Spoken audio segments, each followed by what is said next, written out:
Salut à tous. C'était trop professionnel pour moi.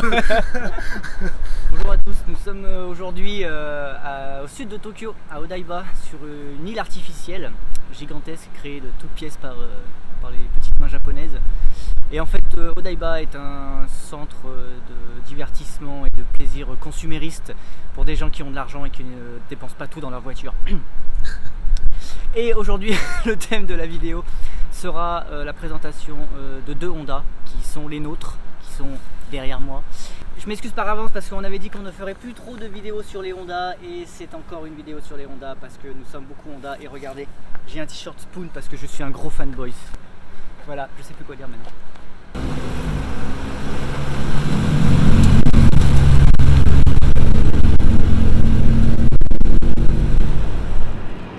Là où je suis, c'est pas mal comme ça, non?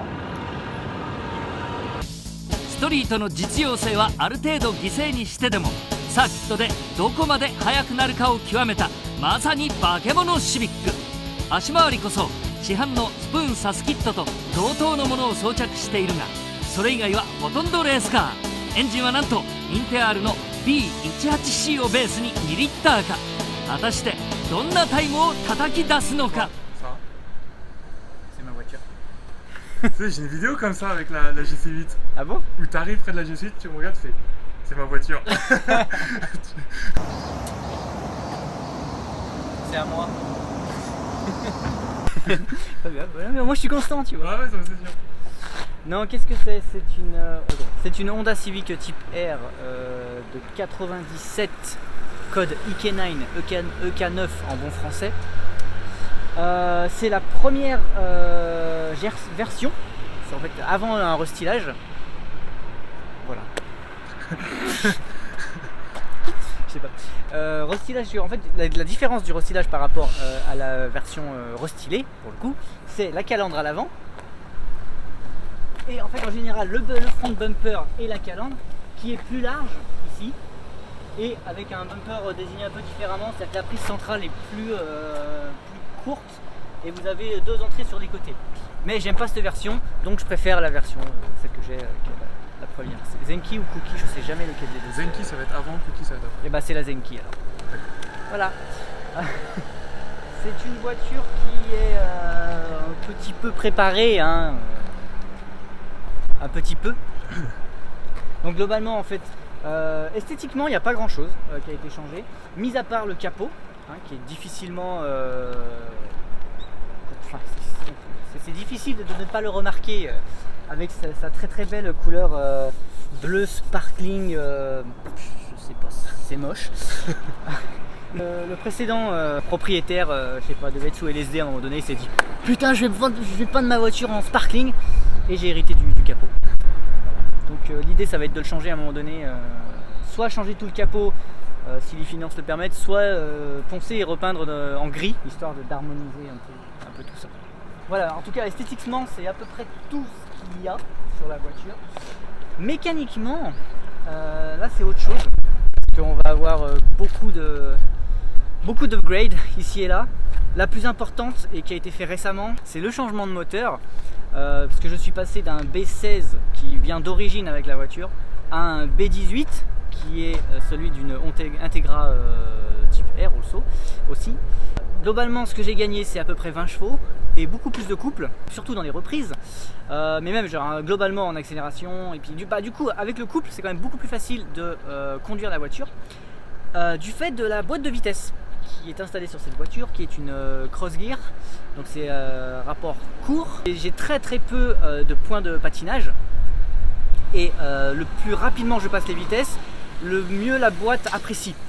Donc ce qui est absolument génial quand vous êtes dans le trafic, hein, évidemment. Donc voilà, le fait d'avoir gagné plus de couple avec le nouveau moteur rend la voiture plus agréable et et moins sportive à conduire qu'elle ne devrait l'être. Alors, ensuite, pour reprendre sur le moteur, donc j'ai un manifold Mugen qui du coup se termine par une straight pipe sur tout le long de la voiture et avec un échappement Kakimoto avec la petite inscription Competition Only. Les autorités vont adorer ça. Qu'est-ce qui a été changé également? L'intercooleur c'est un Koyorad avec une meilleure capacité. Vous avez cette prise d'air dégueulasse que je voulais changer, mais c'est plus vraiment la priorité. Donc pour l'instant elle fait son taf. Et alors dans une optique de rate reduction, j'ai changé pour une batterie un peu plus petite. J'ai pas vraiment eu le choix. C'est quand l'alternateur a pété. Ce qui est marrant, c'est que toutes ces upgrades dont tu es en train de nous parler, on était tous là pour les voir. Je suis comme ça, moi, je suis un mec qui... Non, c'est pas vrai, mais en fait, bien malgré moi, oui, effectivement, vous avez déjà vu tout ça. Ensuite, il y a tout ce qui va être sur le drivetrain, donc on a les freins qui... donc à l'avant, j'ai un système complet 4 pistons endless. Les suspensions sont également des endless. Entièrement ajustable en hauteur et également en dureté et également en camber. Je peux prendre du camber et si je me rappelle bien, je dois avoir 2 degrés, enfin 2 de camber à l'avant. À l'arrière, je n'en ai pas. Mais c'est aussi pour ça que mes pneus sont complètement défoncés à l'intérieur. J'adore. Ouais, ça fait tellement. Alors, donc Dominique Chapat m'a recommandé de tenir le volant pendant que je vous parlais.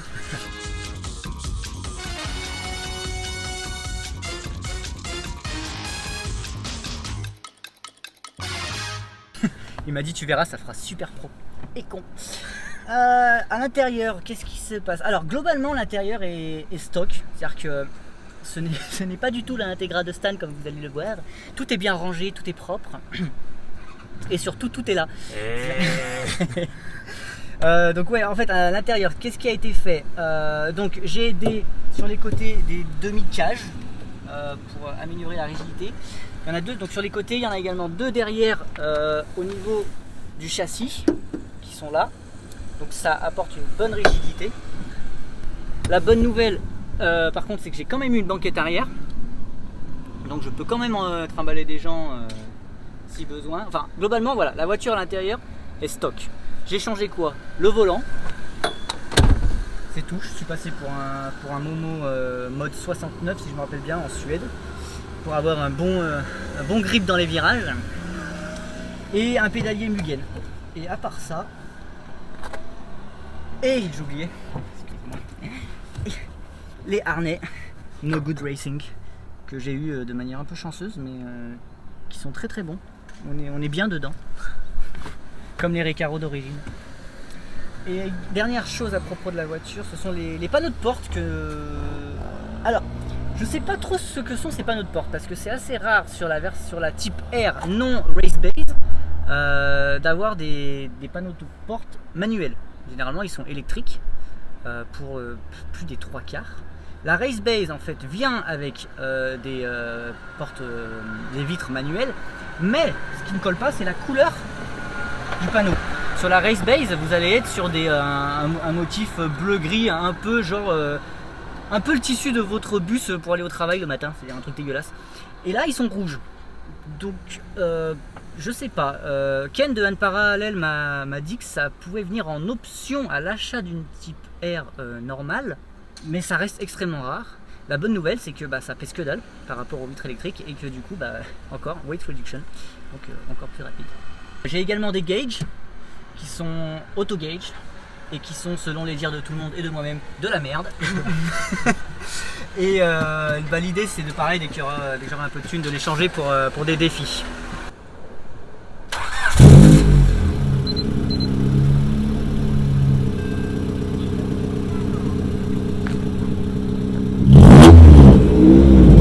Combien je rêve? 3000, 4000? Ouais.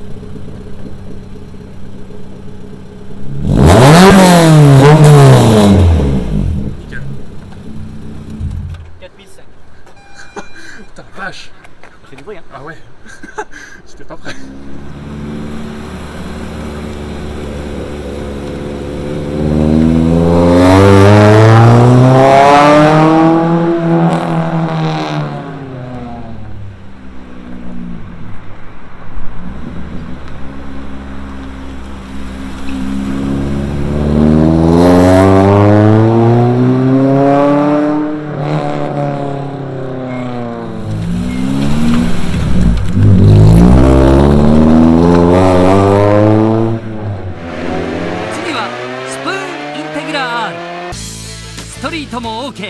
サンデーレースも OK というのがこのマシンのコンセプト。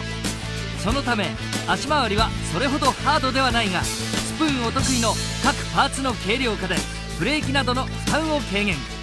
エンジンは 1.6 をベースにスプーン 1.8 キットを組み込み、全域でトルクフルなエンジンに仕上げている。Bah ça c'est la mienne. Du coup c'est aussi une Honda. Voilà. Ça marche pas, on voit ton nom de toute manière. Ah merde. Honda Integra DC2 1996. Esthétiquement, elle est à peu près normale. Modulo les roues qui sont des P1 Racing avec des Potenza RE71R qui sont pas mal du tout. Très sympa en temps sec. L'aileron qui est d'une marque que je ne peux pas prononcer, donc je l'écrirai en bas parce que c'est un aileron qui est beaucoup trop large pour la voiture. Alors parle-nous-en, justement. Alors j'étais un peu à la bourse ce matin justement parce que je me suis fait arrêter par un des motards de la police parce que mon aileron était trop large. Donc pendant 15 minutes il m'a expliqué qu'il faut qu'il y ait une certaine distance entre les fenders et l'aileron de façon à ce que ce soit raisonnable. Si vous voulez avoir un aileron plus large, il faut mettre des over fenders ou alors mettre un aileron moins large, enfin bref. Il m'a expliqué tout ça, ce que je savais déjà, je ne vais pas vous le cacher. Mais bon, je l'aime bien, du coup pour l'instant je le garde. Ça c'est un cadeau de l'ancien propriétaire. Je voulais le fixer, puis on m'a dit qu'en fait il faudrait reprendre l'intégralité du panel. Du coup j'ai un peu moins envie de le fixer maintenant. Le capot est en FRP, donc c'est une espèce de... c'est du plastique quoi, non? Oui, Non. en gros. Hein. C'est pas aussi stylé que de la fibre de carbone, mais voilà, c'est du FRP. Le pare-choc aussi a été... Donc là comme d'habitude, vous pouvez mettre la plaque d'immatriculation, mais ça a été effacé de façon à ce qu'on puisse la mettre là. Bon, ça réapparaît un petit peu ici, vous voyez là, mais bon, c'est... Voilà. Overall, c'est un peu tout ce qui a été fait esthétiquement à l'extérieur de la voiture. Le plus gros est principalement à l'intérieur, je pense. Le moteur est stock. J'ai fait énormément dans tout ce qui est renforcement et handling. Donc par exemple, ici vous avez une strut bar carbine. Le moteur c'est un B18C de base, voilà, avec une entrée d'air 0 1000.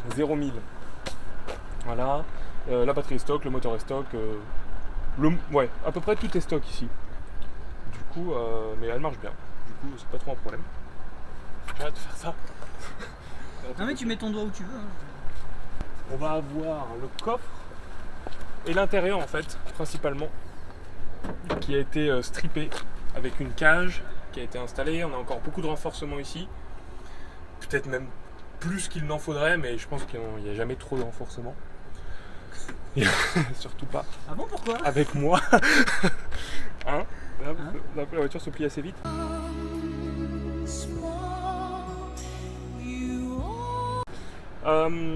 J'ai encore un système audio, j'ai encore... Enfin, un système audio. Bah, j'ai des enceintes quoi, qui sont reliées à une radio. Voilà. Des gauges défis, un volant Momo aussi. Et alors, qu'est-ce qu'il a ton volant Momo? Pourquoi il est comme ça? Parce qu'en fait, je suis trop grand. Donc en fait, c'est assez... Si je le mets comme ça et que j'essaie de rentrer avec la cage, le machin, le truc, c'est hyper chiant. Je peux, hein, c'est de la mauvaise foi principalement. Voilà. Alors que quand je veux sortir, j'ai juste à faire ça. Et c'est simple. Oui, voilà. Travailler intelligemment. 1m90 dans une voiture japonaise, c'est jamais très simple. Voilà. C'est toujours très cool. Cage, 6 points. Avec, c'est à peu près tout. Hein. Et avec un système radio Subaru. C'est... Oh, t'as fait juste... Tada. Parce que, pourquoi pas? Parce que ça fait sens. Voilà. Et alors, parle-nous de ton dashboard là. Ah, l'ardoise. Alors c'est très simple, c'est que je me suis dit, quand j'ai un passager et qu'on est en train de rouler sur circuit, il serait intéressant que quelqu'un puisse prendre des notes sur ma vitesse dans certains virages, à quel moment il faudrait que je change de vitesse, etc. Enfin, avoir un copilote utile. Et du coup, ce copilote utile, généralement, il va écrire sur cette ardoise. En plus, je mets quelques informations sur les settings des suspensions, etc. Faut pas oublier les tomates, le PQ. C'est un peu ça. Hein. Les suspensions, c'est des Tain, il faut que je les change parce qu'elles sont pas ouf. Le pot d'échappement est sympa, c'est un straight pipe jusqu'au muffler, et le muffler, c'est le muffler N1 de chez Spoon. Il sonne pas trop mal, si je ne m'abuse. Et je ne m'abuserai pas. Du coup, il sonne pas trop mal. Et on va en faire un petit essai maintenant du coup. Et du coup, en parlant de spoon, Ouais. t'as une petite nouvelle upgrade. C'est vrai, vu que c'était hier, j'ai oublié. J'ai des calipers spoon avec des disques de prélude parce que c'est les seuls qui matchent. Avec des disques de prélude. Ouais, c'est les seuls qui matchent les spoons avec les faux lugs de la 96. Et des pads de frein World One CS sont très bons aussi. Enfin ça, voilà, elles freinent bien. Là, c'est admis, elles freinent bien. On fera encore plus de marques sur ça. Allez.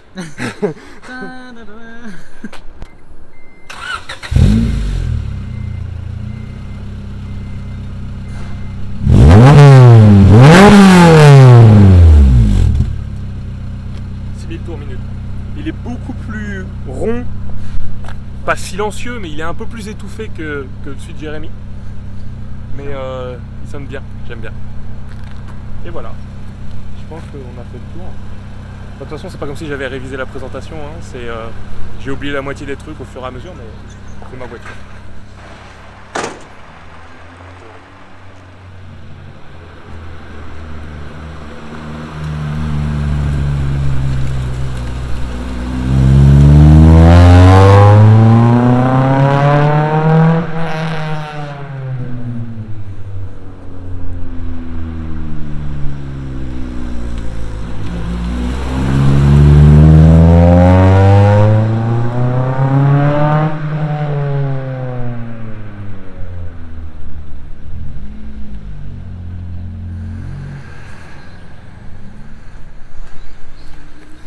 Alors aujourd'hui, du coup, après les présentations, je vais conduire la voiture de Stan parce qu'on n'a pas forcément l'opportunité de conduire déjà les voitures les uns des autres, et encore moins nous deux d'avoir nos voitures en même temps parce que Stan a tendance à faire copain-copain avec des murs et moi mes moteurs ont tendance à aller voir ailleurs. Donc maintenant que les deux voitures sont réparées, fixées, qu'elles roulent plutôt bien, on va tester chacun nos voitures en donnant les impressions et voir ce que ça donne. Mais bon, la mienne elle sera mieux tantôt. Bon allez, on y va. Il me fatigue. Nous y voilà. Bon, première impression, les harnais sont trop grands. Mais t'as mis le harnais. Je t'ai dit on y va doucement et t'as fait ouais on va y aller doucement. Ouais, on va y aller doucement. Ah ouais. Non mais je voulais essayer les harnais et en fait ils sont trop grands pour moi. Ou alors peut-être. Bah ils sont à ma taille. Enfin Voilà. ils sont serrés pour moi. Voilà. Et Ouais, ouais. ils sont. Ouais. Bon. Le champ de vision est pas terrible à l'arrière. Je crois qu'il y a une barre qui passe entre temps, enfin peut-être même deux d'ailleurs. Ouais, et, puis, ouais. et puis il y a un aileron au passage. C'est bien, c'est merveilleux. Oh la clutch c'est du beurre. Oh c'est du beurre. Personne.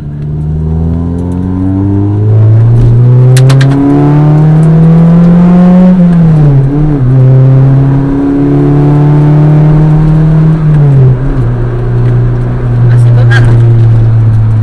Ça pousse bien. La voiture ne vibre pas spécialement. T'as un bon feeling au final. Après on a le même moteur du coup, donc c'est vrai que je retrouve un peu les mêmes sensations. Voilà. On a presque le même moteur.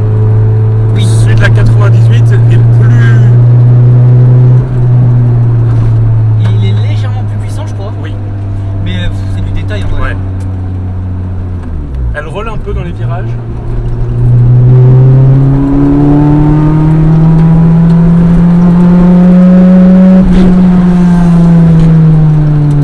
Ça va, je mettrais plus ça sur le compte des suspensions. Ouais. Enfin, tu sens qu'il y a du grip. Après, t'as des pneus qui sont quand même très très bons. Ouais. Je pense que ça compense pas mal. En fait, la voiture est plutôt confortable en soi. Par rapport à la tienne. Par rapport à la mienne, ça saute beaucoup moins. Ouais. Elle est moins stiff. Elle est moins bruyante aussi. Oui. Paradoxalement, elle est plus civilisée. Je suis très agréablement surpris sur la boîte. C'est l'utilisation sur la première et seconde Ouais. qui sont. Bah, tu verras hein, avec la mienne. C'est pas du tout la même chose. La direction aussi est plus smooth. Par contre, je trouve que tu as moins conséquent, je veux dire, tu as moins de feedback Ouais. par rapport aux aspérités de la route.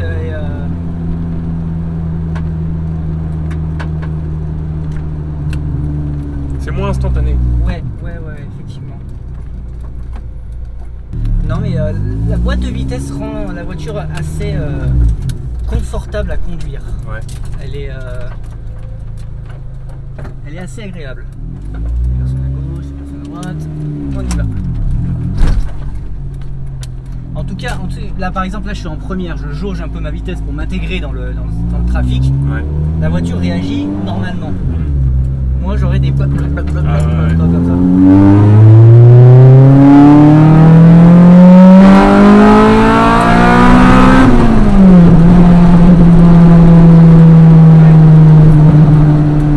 Un petit VTEC. Yes. Alors tu verras avec la mienne aussi. Là dans la tienne tu sens vraiment le moment où le VTEC s'enclenche. Ouais. Tu as... Il y a une différence, tu Ouais. sens les deux. Tu sens, ah bah là j'ai atteint 5008, le VTEC s'enclenche. Ah c'est pas pareil. Ouais. Même avec le nouveau moteur.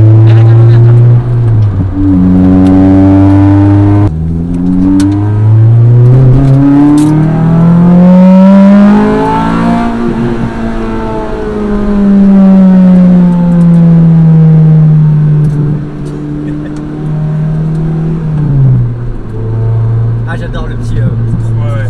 Ah, c'est cool ça. J'aime bien la smoothness de la voiture au final. Si on peut dire ça comme ça. Ouais. Non mais c'est pas mal hein, c'est pas mal du tout. En plus j'aime bien l'Integra. Enfin, avant la EK9 je cherchais une Integra également, donc j'ai un petit peu un soft spot pour ça. Il y a un mec avec le même capot que moi.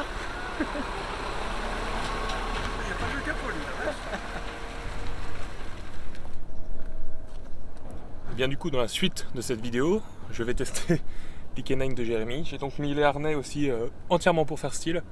Et on va aller faire un même petit tour, histoire de voir un peu les différences entre une voiture qui ressemble à une voiture de course mais qui finalement n'en est pas vraiment une, et une voiture qui ressemble à rien. Non, pardon. On va couper là. Hein. Et une voiture qui finalement de l'extérieur n'a pas l'air plus agressive que ça, mais qui à l'intérieur a l'air beaucoup plus raw, effectivement.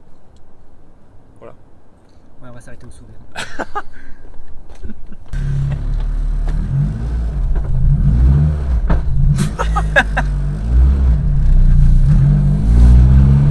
Ah, le volant c'est lui qui décide, hein. Oui, faut le tenir.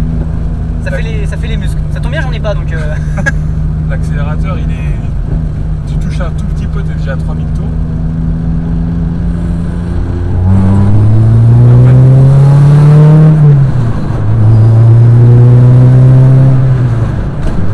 Alors le clutch, t'as le même style que Komosan. D'accord. Sauf que bon, lui il était en carbone son clutch. Ah oui, d'accord. Mais même style. Gros truc de l'espace, effectivement il est bien lourd.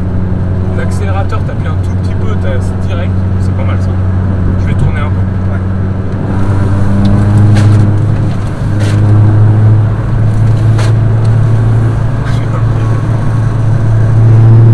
C'est les mains dans le coffre.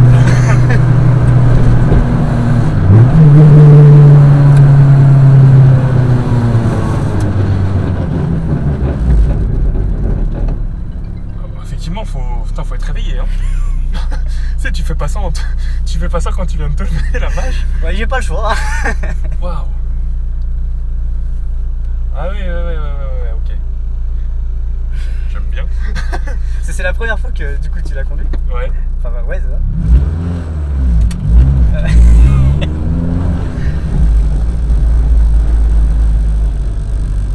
Allez, avancez. Oh non.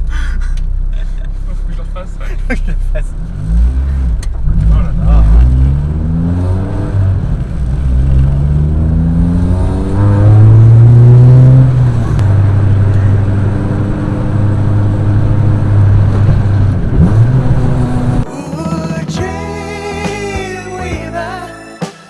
Fais un break test. C'est un Chirobike ça ou pas? Ouais, peut-être. C'est des flics derrière, Ah ouais? garés sur le bord.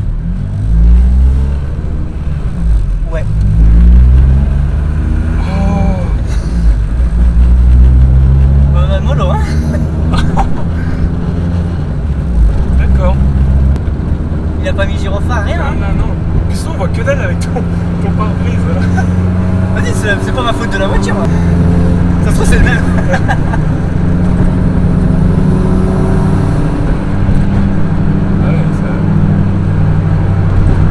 Le volant, il est lourd aussi. Hein. Il est lourd. Tout est lourd. C'est pas... Enfin, j'aime bien, mais... effectivement, pour la vie de tous les jours...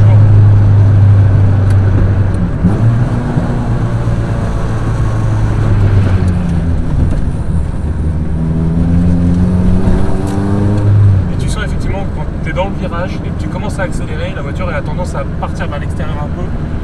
Ah, alors ça ne le faisait pas au début. C'est à cause des pneus. Oui, c'était ça. Mais en fait, il y a un LSD, donc 1.5, Ouais. qui fait que si tu sens que la voiture commence à survirer, t'accélères.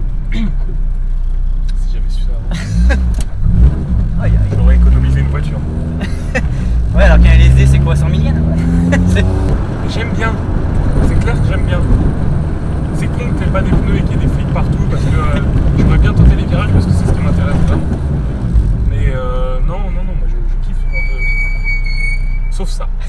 Ça, Joker. Ouais. Mais le reste... Parce que ma voiture, j'ai une cage et tout, donc j'ai l'impression d'avoir une voiture de course, mais en vrai, elle est encore trop souple. Avec celle-là, tu peux aller beaucoup plus vite. Enfin, tu peux... T'as confiance en fait. Ouais, je suis assez d'accord, elle donne confiance.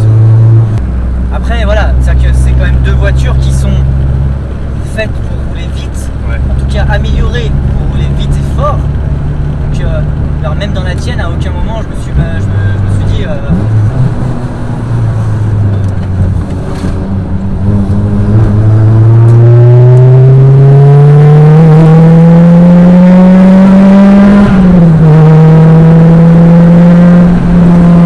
Effectivement, t'entends pas le crossover. Non. On va pas rester là longtemps. Hein.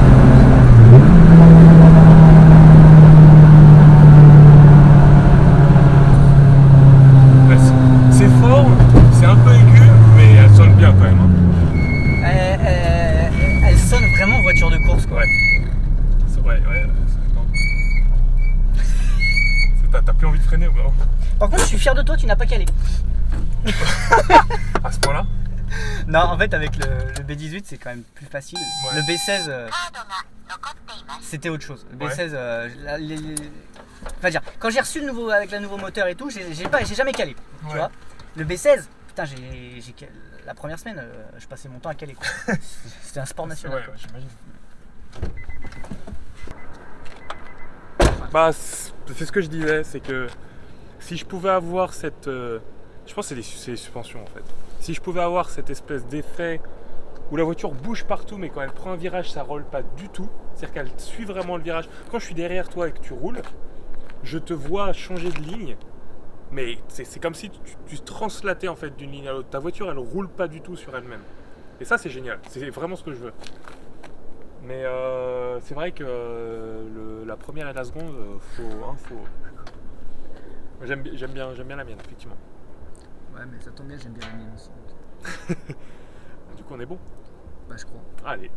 S'il y avait une conclusion à faire, c'est on a choisi les voitures qu'on veut. Ouais, on a eu. Ouais. Ou on s'y est habitué aussi. Ah, il y a peut-être ça aussi. Ah.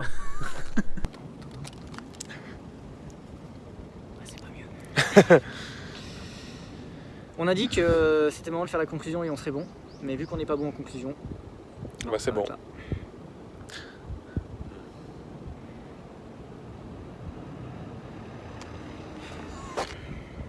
J'en ai marre de toute façon. On a bien. C'était bien, hein? Je suis fatigué là. Otskare sama machin. Hein? Otskare sama desu. Otskare sama desu. Allez, à plus, hein?